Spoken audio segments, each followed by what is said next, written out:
6 दिसंबर को 1992 में तो हम लोग फ्लैग डे तरीके मनाते और 6 दिसंबर के दिन बाबरी मस्जिद शहीद की गई थी। और हमने मेरे असदुद्दीन ओवैसी साहब ने सांसद से लेके लोकसभा तक लड़ाई की थी, लेकिन उसके बाद भी बाबरी मस्जिद शहीद की गई और उस दिन संघियों ने बाबरी मस्जिद शहीद की और उस दिन को हम लोग भूलेंगे नहीं कभी भी। क़यामत तक आने वाली पीढ़ी तक हमारे ये सब याद रखेगी। जब 2092 के अंदर बाबरी मस्जिद शहीद की गई, उस टाइम कांग्रेसी और संघीय दोनों मिलकर शहीद की थी। 1992 के अंदर जब बाबरी मस्जिद के दरवाजे खुलवाए थे, किसने? कांग्रेस ने खुलवाए थे। और विवादास्पद जो बनाया कांग्रेस ने आज तक मुसलमानों को विश्वास में लेकर मुसलमानों के साथ विश्वासघात किया है। और उस टाइम कहा गया था कि हम लोग बाबरी मस्जिद के ईंट को भी हाथ नहीं लगाएंगे, हमको विश्वास में लेकर बाबरी मस्जिद शहीद की गई। ये दिन हम कभी भी नहीं भूलेंगे और क़यामत तक हमारी पीढ़ी आने वाली सब याद रखेगी। हमने सुप्रीम कोर्ट से लेके सांसद तक लड़ाई लड़ी, लेकिन उस टाइम सरकार कांग्रेस की थी और वहां पर नसीमा राव पीएम थे, उनके आगे वाली में ये तोड़ी गई। और आज तक कांग्रेस ने मुसलमानों को साथ में लेकर गले लगाकर मुसलमानों के साथ गद्दारी की है। तो मैं सभी मुसलमान को कहना चाहूंगा कि कांग्रेस पे आप विश्वास ना करो। संघ और कांग्रेस सब एक ही है और इनका एजेंडा भी एक है, दलित और मुस्लिमों को खत्म करने की ये लाइन है इनकी। तो मैं ये जो बाबरी मस्जिद शहीद थी उसको आज हम लोग काला दिन के लिए बनाएंगे और हम लोग एक क़यामत तक आने वाली पीढ़ी सब याद रखेगी। इसको हम लोग कभी भी नहीं भूलेंगे। सवाल ये भी आज भी कई मस्जिदों पर सर्वे के नाम पर, दूसरी चीजों के नाम पर नजर है, कैसे देखते हो? क्या के लिए नहीं, कई मस्जिदों के ऊपर इनकी नजर है और कई मस्जिदों को इन्होंने शहीद भी कर दिया है।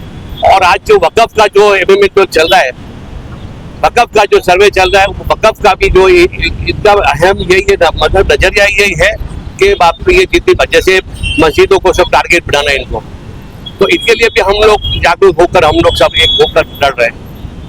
जिस तरह से देखा जाए 6 दिसंबर के रोज पूरे भारत ने और पूरी दुनिया ने देखा था कि बाबरी मस्जिद को किस तरह से शहीद किया गया था।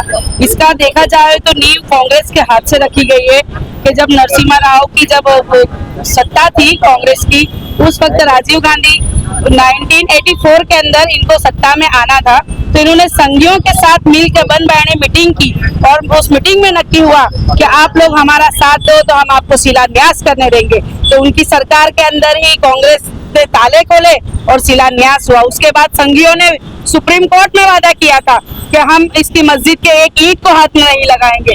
उसके बाद भी ये लोगों ने उस दिन 92 के दिन ये लोग ने क्या क्या पूरी दुनिया ने देखा है। इसी वजह से हमारी पूरी कौम मुसलमान, हमारी पूरी भारत देश के लोग मुसलमान इस चीज को ना भूले और हम इसको हमेशा के लिए याद रखेंगे। तो 6 दिसंबर का जो रोज है वो रोज हम ब्लैक डे के तरीके इसको मनाते हैं। और ये सुप्रीम कोर्ट ने भी कहा है कि जिस तरह से 1949 के अंदर और 1992 के अंदर जो मस्जिद को शहीद किया गया वो गैर संवैधानिक था, सुप्रीम कोर्ट ने भी वो कबूला है।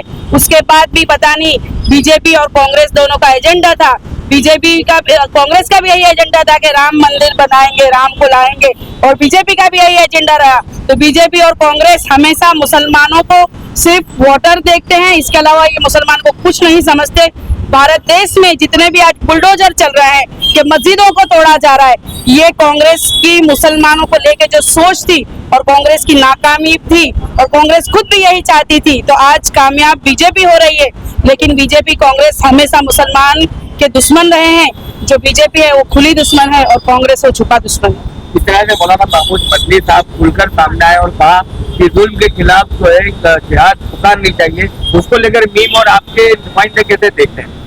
जुल्म का मतलब तो ये होता है कि जहाँ मजलूमों पे जुल्म होता है, तो जिस तरह से आज भारत देश के अंदर देखा जाए कि दाढ़ी, टोपी, बुर्खा, मस्जिद, दरगाह, इन सबको टारगेट किया जा रहा है। तो कहीं ना कहीं मुसलमान पूरे भारत देश के अंदर अकेला घूमने से डरता है और उनको कहीं ना कहीं किसी न किसी बहाने से उनको टारगेट भी किया जाता है। तो जिहाद का मतलब ये नहीं होता कि हिंदू और मुसलमान की लड़ाई, जिहाद का मतलब ये होता है कि जो नाहक है, जो किसी भी धर्म के इंसान के ऊपर अगर जुल्म हो रहा है, आज मंदिर, मस्जिद और मुसलमान की बारी है, कल भी और कुछ और लोगों की भी बारी आएगी। तो पूरे भारत देश को लोगों को सोचना पड़ेगा कि बीजेपी सरकार में आज देख लो ना, उनको किसी की नहीं पड़ी है। पूरे भारत में किस तरह से बुलडोजर चल रहा है, बुलडोजर गुजरात में और अहमदाबाद में भी चल रहा है। ये सोच ही नहीं रहे कि इनके वोटर से इनको सिर्फ कहीं ना कहीं इनका जो विकास है वो अंधा विकास नजर आ रहा है, दूसरा कुछ नहीं। 6 दिसंबर 1992 का वो दिन काला दिन था जिस दिन बाबरी मस्जिद को शहीद कर दिया गया था। उस शहादत की याद आज भी मुस्लिम समुदाय के लोगों के दिलों में जिंदा है। इसीलिए आज अहमदाबाद के आस्टोडिया में AMIM से जुड़े लोग यहाँ पर पहुंचे हैं और एक विरोध प्रदर्शन कर रहे हैं कि जो शहादत थी बाबरी मस्जिद की, उसे आज भी हम याद कर रहे हैं। आज भी मुस्लिम समुदाय के लोगों के दिलों में वो शहादत की यादें जिंदा है। आप देख सकते हैं 6 दिसंबर 1992 में किस तरीके से कार सेवकों ने बड़ी संख्या में वहां पर पहुंचकर और उस ढांचे को ढहा दिया था। आप तस्वीरों में देख सकते हैं कि आज यहाँ पर MIM से जुड़े लोग अपने हाथों में, अपने माथों पर काली पट्टी बांधकर इस काले दिन को याद कर रहे हैं। ये मामले को लेकर मुस्लिम समुदाय के लोग सुप्रीम कोर्ट भी गए थे, लेकिन सुप्रीम कोर्ट से भी उनके हाथों नाउम्मीदी लगी थी। लेकिन आज भी मुस्लिम समुदाय के लोग उस दिन को याद करके अपने उस शहादत को याद कर रहे हैं।